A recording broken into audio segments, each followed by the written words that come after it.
नमस्कार, मैं डॉक्टर वंदना Sharma, assistant professor Hindi, राजकीय महाविद्यालय नलवा, हिसार। आज हमारे अध्ययन का विषय है सच्चिदानंद हीरानंद वात्स्यायन आज्ञे के काव्य के अभिव्यक्ति वैशिष्ट्य को रेखांकित करना। अभिव्यक्ति वैशिष्ट्य: कवि के रूप में आज्ञा एक प्रज्वलित दीप स्तंभ के समान प्रतिष्ठित है। नई कविता, रस, छंद, उपमान, प्रतीक और भाषा के क्षेत्र में जो प्रकृति रही है उसमें आज्ञे का सर्वाधिक योगदान रहा है।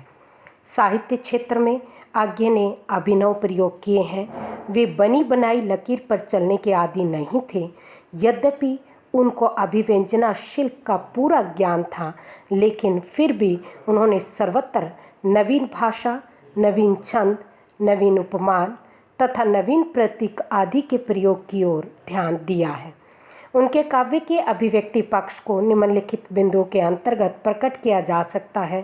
काव्य भाषा: आज्ञे के काव्य का आरंभ छायावाद से हुआ।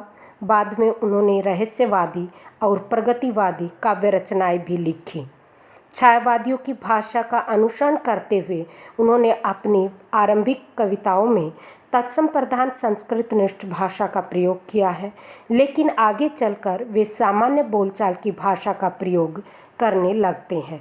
निर्गंधा एवं किंसु का दृष्टा, उन्मेष्टा, संधाता, अर्थवाह जैसे शब्दों के प्रयोग के कारण उनकी भाषा प्राय तत्सम बहुला बन गई है। कहीं कहीं तो वे अप्रचलित अथवा अत्यधिक क्लिष्ट शब्दावली का प्रयोग करने लगते हैं, यथा एक अकिंचन निष्प्रभ अनाहुत अज्ञात धूति किरण आसन पतन बिन जमी ओस की अंतिम इष्ट करुण स्निग्ध कातर शीतलता अस्पष्ट किंतु अनुभूत पृथकता द्वारा धनावृत एके को। शब्द योजना: प्राय आज्ञे ने मिश्रित भाषा का ही प्रयोग किया है।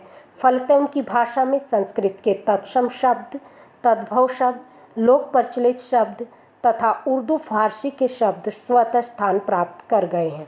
Calendar, frame, park, station, doctor आदि अंग्रेजी के शब्द उनके काव्य रचनाओं में यत्र तत्र देखे जा सकते हैं। उर्दू फारसी के शब्दों में इजहार, दाग, हवाला, शायद, जादू, विराम, मुलाकात आदि शब्दों का प्रयोग देखा जा सकता है। लाक्षणिक एवं प्रतीकात्मक शब्दावली का प्रयोग: आज्ञे की काव्य रचनाओं में लाक्षणिक एवं प्रतीकात्मक तथा बिंबात्मक शब्द योजना का प्रभावकारी रूप देखने को मिलता है। इनके प्रयोग से उनका काव्य गरिमामय हो उठा है। हिरोशिमा में निर्मित अणु बम को कवि ने मानव निर्मित सूरज कहा है, जिसने मनुष्यों का सफाया कर दिया है। मानव को भाप बनाकर सोखा गया जैसे प्रयोग में भी लक्षणार्थी मान्य है। इस प्रकार से नदी के द्वीप नामक कविता में नदी समष्टि का प्रतीक है, तो द्वीप व्यष्टि का प्रतीक है। एक उदाहरण द्रष्टव्य है: हम नदी के पुत्र हैं, बैठे नदी की गोद में, वह बृहद भूखंड से हमको मिलाती है।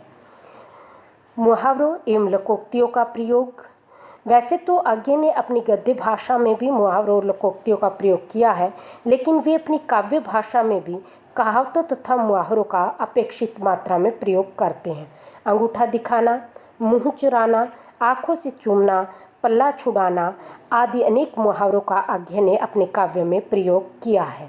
किसी किसी जगह पर कविता में तो वे मुहावरों का अत्यधिक प्रयोग करने लगते हैं। एक उदाहरण द्रष्टव्य है: कभी बासन अधिक घिसने से मुलम्मा छूट जाता है। छंद विधान: आगे की आरंभिक कविताओं में तुकान तथा मात्रिक छंदों का प्रयोग है, लेकिन आगे चलकर वे छंद बंधन से मुक्त होकर काव्य रचनाएं लिखने लगे हैं। फिर भी उनके काव्य में सरसी, शोकहर, ताटंक, रूपमाला, बरवई आदि परंपरागत छंदों का प्रयोग देखा जा सकता है। अलंकार योजना: आज्ञे का रुझान प्राय नूतन उपमान योजना की ओर रहा है। इसका प्रमुख कारण यह है कि उनका विचार था कि परंपरागत उपमान नवीन भाव बोध को स्पष्ट करने में असमर्थ है। इसलिए तो वे कहते हैं कि ये उपमान मैले हो गए हैं, देवता इन प्रतीकों के कर गए हैं कूच। निष्कर्ष रूप में ये कहना समीचीन प्रतीत होता है कि आज्ञे का काव्य कला की दृष्टि से अत्यधिक समृद्ध स्थान है। प्रयोगवादी कवि होने के कारण उन्होंने सर्वथा नवीन अभिव्यंजना शिल्प का प्रयोग किया है। आधुनिक हिंदी साहित्य में उनके काव्य का विशेष स्थान है। धन्यवाद।